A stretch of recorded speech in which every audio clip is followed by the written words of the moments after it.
खाना खाने की कितनी देर बाद वॉक करनी चाहिए, किस स्पीड से वॉक करनी चाहिए, कौन सा खाना खाने से देर हज़म होती हैं चीज़ें और उस पर कितनी स्पीड के साथ वॉक करनी चाहिए। 30 साल से 40 साल के लोग किस स्पीड से वॉक करेंगे और 40 से 50 साल के और 50 से 60 साल के, इसके हवाले डिटेल में बात करूँगा। देखिए जी, खाना खाने के अगर आपने कुछ ज़्यादा कसील चीज़ें नहीं खाई हैं जो देर हज़म नहीं हैं तो उसके 1 घंटे बाद वॉक करनी चाहिए और वॉक लाजमी करनी चाहिए। ये WHO की तहकीक के मुताबिक 100 बंदों पे तहकीक हुई जो रात का खाना खा के 1 घंटे के बाद वॉक करते थे तो 3 से 5 kg वेट उनका रिड्यूस हुआ। तो अगर आप सोयाबीन, पीनट वगैरह या फ़िश वगैरह कुछ ऐसी चीज़ें जो देर हज़म हैं, ऐसी चीज़ें आप लेते हैं तो उसके बाद वॉक आप फौरी कर लेते हैं या घंटे बाद, तो वो ठीक नहीं है। तो उसमें कम से कम 1.5 घंटा का वक्फ़ा हो। रात का अगर आपने डिनर किया है तो 1.5 घंटे का वक्फ़ा हो। यही रूल लागू होता है लंच पे भी। और इसके बाद आ जाता है जी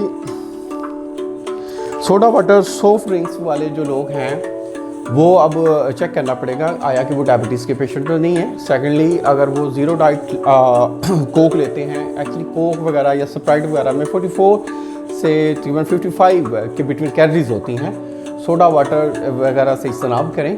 उसके बाद आता है जी मील का साइज़ क्या है, ठीक है, और मील का ड्यूरेशन क्या है।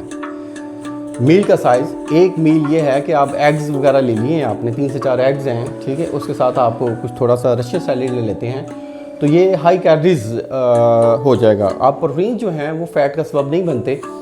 अब मील का साइज़ भी डिपेंड करता है। अगर आप राइस वगैरह बहुत ज़्यादा खा रहे हैं या कोई ऐसी डिश जिसका हुजम ज़्यादा है तो उसके हवाले से ये है कि आपको वॉक ज़्यादा करनी पड़ेगी। मतलब कि नॉर्मली जो रिकमेंड करते हैं WHO कि वो 20 से 25 मिनट की वॉक ज़रूरी है खाने के बाद, मोटापे से बचने के लिए, दिल की बीमारियों से बचने के लिए। बट अगर आप ये चीज़ें खाते हैं, मील का साइज़ बड़ा होता है और मील का ड्यूरेशन ज़्यादा होता है। ड्यूरेशन मैं बता दूं कि अल्लाह की छुपी हिकमत देखें जी कि 32 दांत दिए हैं अल्लाह ताला ने हमें, तो 32 बार तो नहीं, आप एक नवाला अगर 10 से 15 बार चबा लेंगे तो किसी भी कोई भी पेशेंट है जो मैदे के हवाले से जी उनको कब्ज़ का मसला है, गैस का मसला है, तो इंशाअल्लाह अगर 10 से 15 बार चबाएंगे एक नवाले को तो क्या होगा, कॉन्स्टिपेशन नहीं होगी। उसके बाद ये आता है जी अब स्पीड का बता दूं।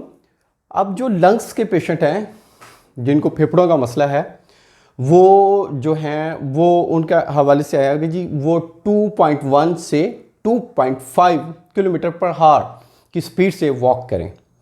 वो तेज़ स्पीड से वॉक ना करें। जो दिल के मरीज़ हैं वो जो हैं वो भी 3 से 4 के बिटवीन किलोमीटर पर हार के बिटवीन वो वॉक करें। ऐसे लोग जो 30 से 40 साल के दरमियान हैं उनको वॉक जो करनी चाहिए वो 5 से 6 किलोमीटर पर हार के हिसाब से। 40 से 50 उनको हार्ट का मसला नहीं है, दिल के अमराज में मुब्तला नहीं है, लंग्स का मसला नहीं है, तो वो 6 से 8 किलोमीटर पर हार के हिसाब से वॉक कर सकते हैं। और उसके बाद आता है जी कि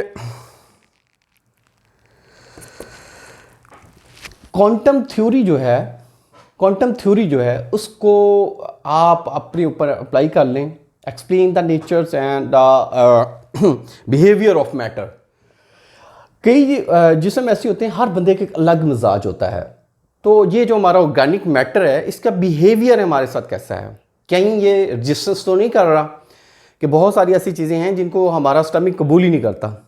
अगर तो हमारे ये जो ऑर्गेनिक मैटर ने सरेंडर कर दिया है तो फिर तो ये हमारा साथ दे रहा है। अगर ये रजिस्टेंस मज़ाहमत कर रहा है तो फिर उसके हवाले से आप अपने मालिक से रब्ता करें। आपको और भी मज़ीद इंशाल्लाह इंफॉर्मेशन मिलती रहेंगी। हमारे चैनल को ज़रूर सब्सक्राइब करें। अल्लाह आपका हम या नासिर हो। शुक्रिया, ज़ाकल्लाह।